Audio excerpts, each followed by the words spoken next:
अभी तक हम लोगों ने क्या किया कि एक चार्ज पर कितना फोर्स एक्सपीरियंस होगा मैग्नेटिक फील्ड में, उस पर बात कर रहे थे। आज हम देखेंगे कि अगर एक करंट कैरिंग कंडक्टर में बहुत सारे इलेक्ट्रॉन्स फ्लो कर रहे हैं, करंट फ्लो कर रही है, तो उस पूरे वायर पर कितना फोर्स लगेगा मैग्नेटिक फील्ड में।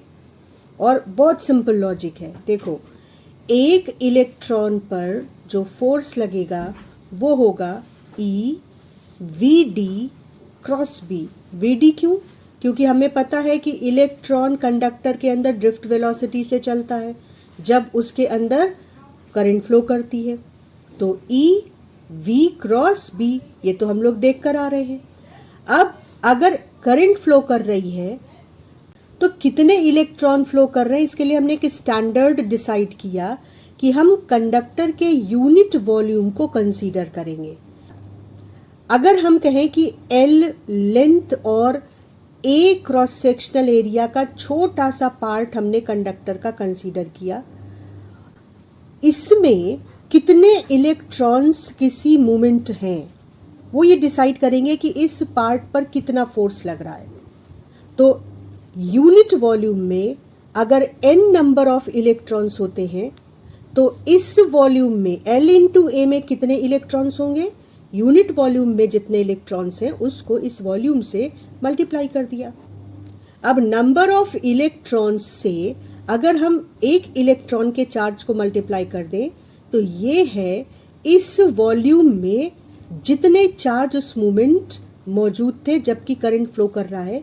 और हमने एक टाइम को फ्रीज करके देखा कि भाई इस समय इस पार्ट में कितने इलेक्ट्रॉन्स हैं जो फ्लो कर रहे हैं, तो इतने इलेक्ट्रॉन्स फ्लो कर रहे हैं। किस रफ्तार से? V D. तो क्यू वी क्रॉस बी। अब एन ई ए और ड्रिफ्ट वेलोसिटी को हम ई के साथ ले लें और एल को इधर ले जाएं वी की जगह। वी को एल की जगह ले आए और एल को वी की जगह ले आए। तो N E A V D, ये एक्सप्रेशन जाना पहचाना है, ये तो करंट का एक्सप्रेशन है। क्यों हमने वी डी और एल को इतने आराम से इंटरचेंज कर दिया?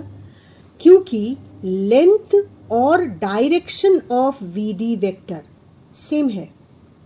तो अगर हम लेंथ को करंट की डायरेक्शन में, वी डी को करंट की डायरेक्शन में मानते हुए लेंथ को एक वेक्टर की तरह ट्रीट करें तो लेंथ एलिमेंट को वी डी वेक्टर से रिप्लेस कर सकते हैं, क्योंकि ये एक ही डायरेक्शन में है। उसका फायदा क्या होगा?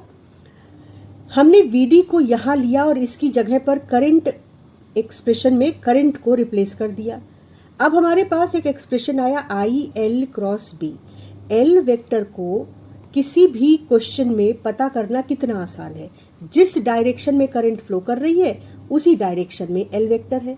अब नॉर्मली सवाल होगा, उसमें कहा जाएगा इतनी लेंथ का वायर, तो हमने वी डी की जगह ड्रिफ्ट वेलोसिटी बहुत कम दी रहेगी, ड्रिफ्ट वेलोसिटी पर सवाल नहीं होंगे, तो ड्रिफ्ट वेलोसिटी की जगह उस टर्म को हमने इंट्रोड्यूस कर दिया जो नॉर्मली क्वेश्चंस में या प्रैक्टिकल प्रॉब्लम्स में लेंथ ही तो वायर की मिलेगी हमको, जो मैग्नेटिक फील्ड में रखी रहेगी।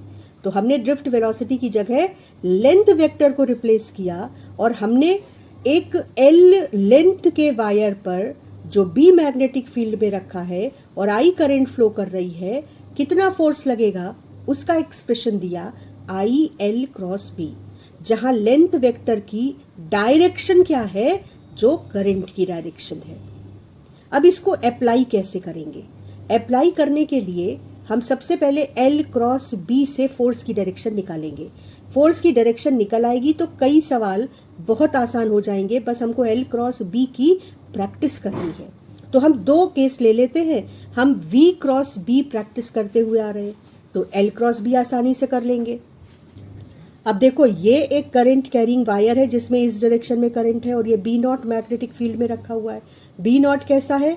इस पेपर के परपेंडिकुलर अंदर की ओर जा रहा है। क्रॉस का मतलब यही हुआ।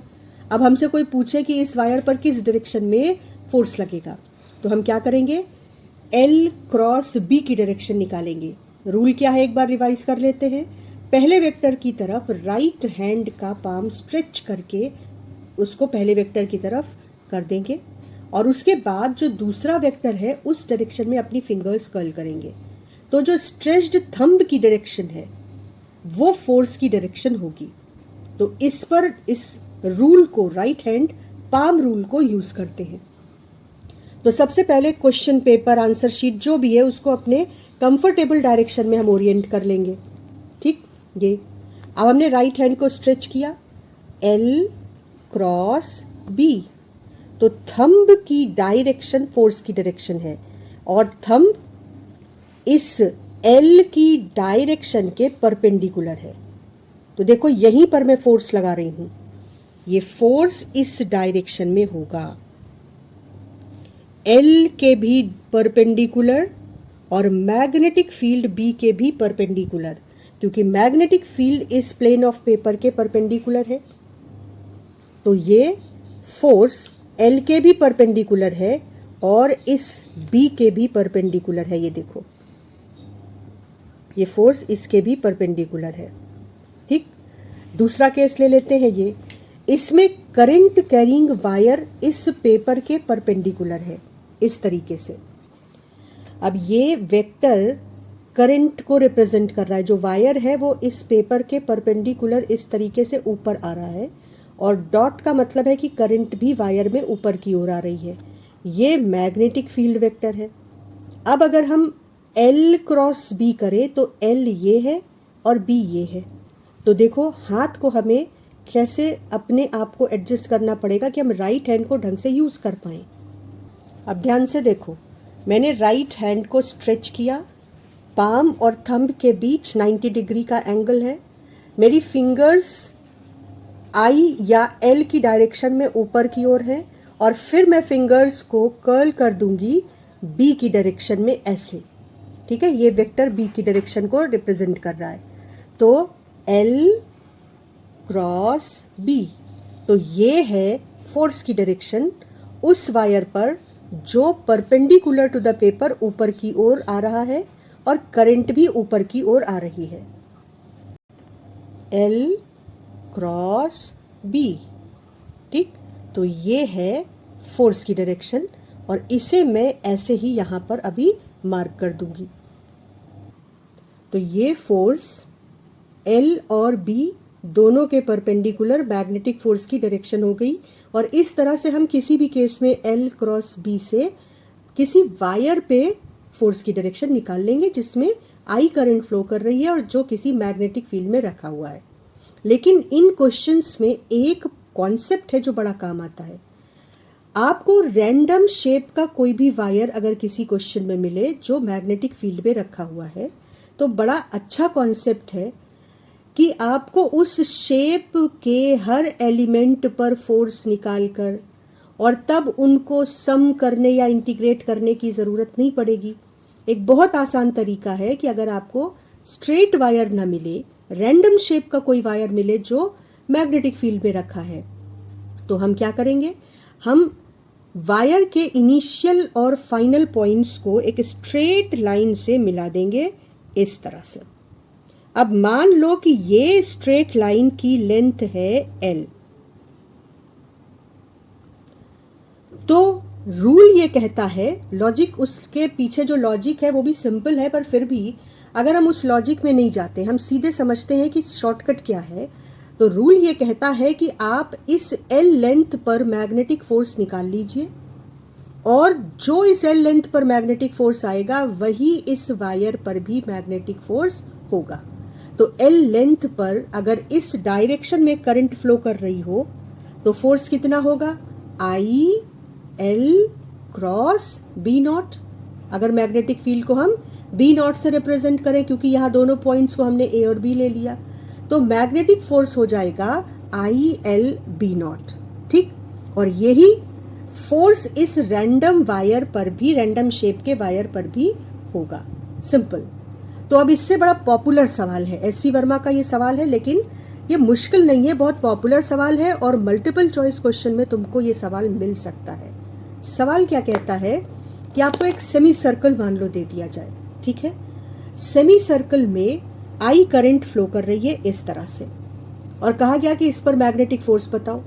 तो मैग्नीट्यूड भी बताना है, डायरेक्शन भी बतानी है। तो हम क्या करेंगे कि हम इस सेमी सर्कल के इनिशियल और फाइनल पॉइंट को इस तरीके से ज्वाइन कर देंगे। अब हमको पता है कि ये जो लेंथ है, ये लेंथ कितनी है, r रेडियस यहाँ से यहाँ तक और r रेडियस यहाँ से यहाँ तक 2r। तो रूल क्या कहता है कि इस स्ट्रेट लाइन पर जितना फोर्स लग रहा है वही इस सेमी सर्कुलर वायर पर भी लगेगा। तो I L की जगह पर 2r और मैग्नेटिक फील्ड की वैल्यू B0, ये हो जाएगा इस सेमी सर्कुलर वायर पे फोर्स। और डायरेक्शन, हम इस पर डायरेक्शन निकाल लें, इस पर करंट लेफ्ट से राइट जा रही है तो ये रही करंट की डायरेक्शन। तो अब हम राइट हैंड का रूल यूज़ करें, बहुत यूज़ कर चुके हैं हम लोग, तो अब सीधे मैं बता रही हूँ कि किस डायरेक्शन में फोर्स लगेगा, ऊपर की ओर। ठीक, तो इस पर ऊपर की ओर फोर्स लगेगा, मैग्नेटिक फोर्स। अगर ये फ्री हो मूव करने के लिए तो ये सेमी सर्कुलर वायर ऊपर चलेगा। तो अब इससे कनेक्टेड एक बहुत इंटरेस्टिंग क्वेश्चन बन सकता है कि अगर ये लूप हो तो, अगर लूप होगा तो करंट इस हिस्से में लेफ्ट से राइट जा रही है तो नीचे वाले हिस्से में राइट से लेफ्ट जाएगी। तो अगर इस हिस्से में करंट की अकॉर्डिंग फोर्स ऊपर की ओर, तो इस आधे हिस्से में करंट उल्टी तो फोर्स भी उल्टा, और उस वजह से जो फोर्स की डायरेक्शन है वो नीचे। तो आधे हिस्से में फोर्स नीचे और आधे हिस्से में फोर्स ऊपर, तो net force acting on this loop will be 0, जो कि ट्रू है। तो अगर ये पूरा सर्कल होता तो इस पर कितना फोर्स लग रहा होता, 0। लेकिन आधा सर्कल है तो इस पर फोर्स लग रहा है I2R B0 और डायरेक्शन है ऊपर की ओर। तो आज हम लोगों ने इस छोटे से क्लास में क्या सीखा कि करंट कैरिंग वायर पर मैग्नेटिक फील्ड में रखा होने पर कितना फोर्स लगेगा और किस डायरेक्शन में लगेगा। नेक्स्ट क्लास में हम लोग दो करंट कैरिंग वायर्स को अगर पास पास रख दिया जाए तो उनके बीच कितना फोर्स लगेगा और किस डायरेक्शन में लगेगा, कैसे वो करंट पर डिपेंड करता है। बहुत इंपॉर्टेंट क्वेश्चन है बोर्ड के लिए, हमेशा बहुत रिपीट हुआ है, तो ऑब्वियसली मल्टीपल चॉइस क्वेश्चन में भी इस पर एक सवाल होने की बहुत प्रोबेबिलिटी है। हम इस पर बात करेंगे।